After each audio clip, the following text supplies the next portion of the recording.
अगर संविधान बचेगा तो हिंदुस्तान बचेगा, अगर भारत बचेगा तो कामगार बचेगा।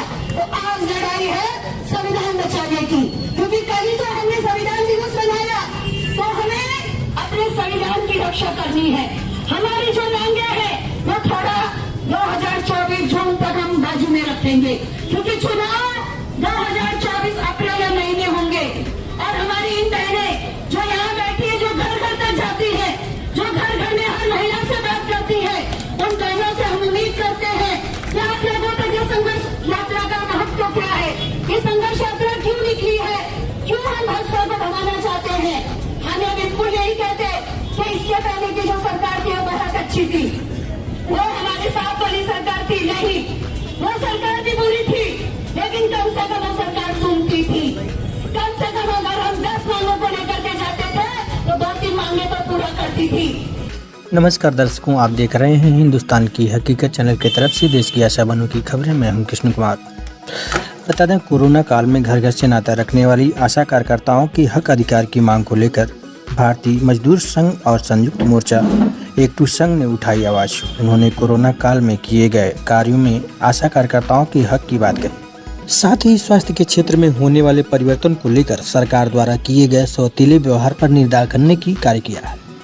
यदि आप भी चाहते हैं आशा बहनों की आवाज़ बुलंद हो सके तो इसे अधिक से अधिक लाइक शेयर कीजिए ताकि खबर वायरल हो सके। देखिए हकीकत। उनकी परवाह न करते हुए घर घर जा रही थी और ये बहनें हमारा इलाज कर रही थी। अगर हिंदुस्तान में मृत्यु दर कम हुआ कोविड काल में तो उसका कारण आशा वर्कर, नर्सेज बहन और आंगनबाड़ी की बहनों को जाता है।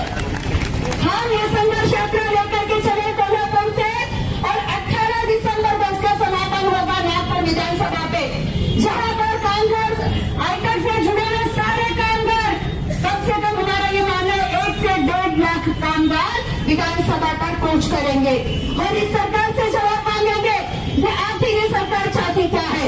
ये सरकार कामगार कानून में कायदा में बदल क्यों कर रही है, ये सरकार हमारी मांग क्यों नहीं मानती है। इन सारे मुद्दों को लेकर के ये संघर्ष यात्रा निकली है। हमारी यूनियन, आपको पता है, आज तक लाल झंडे की यूनियन हमेशा हमारे बारे में बात करती है, लेकिन आज हमारी यूनियन बात कर रही है संविधान बचाने की बात।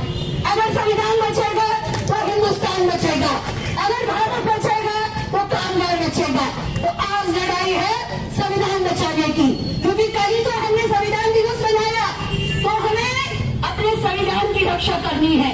हमारी जो मांगे है वो थोड़ा 2024 जून तक हम बाजू में रखेंगे, क्योंकि चुनाव 2024 अप्रैल महीने होंगे और हमारी इन बहनें जो यहाँ बैठी है, जो घर घर तक जाती है, जो घर घर में हर महिला से बात करती है, उन बहनों से हम उम्मीद करते हैं कि आप लोगों तक ये संघर्ष यात्रा का महत्व क्या है, ये संघर्ष यात्रा क्यों निकली है, क्यों हम भाजपा को भगाना चाहते हैं।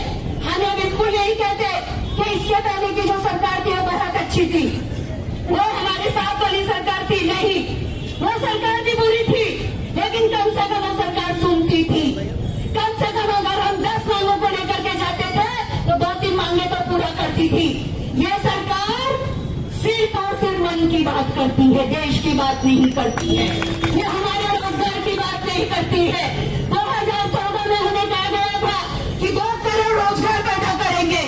2014 में हमें कहा गया था स्वास्थ्य व्यवस्था अच्छी होगी। पूछे मेरी बहनों से, स्वास्थ्य व्यवस्था अच्छी हुई है क्या? अगर अच्छी हुई है तो इनको परमानेंट क्यों नहीं कर रही है जो कंट्राक्टी नर्सेज हैं। इन सारी मांगों को लेकर के यात्रा निकली है। ज्यादा न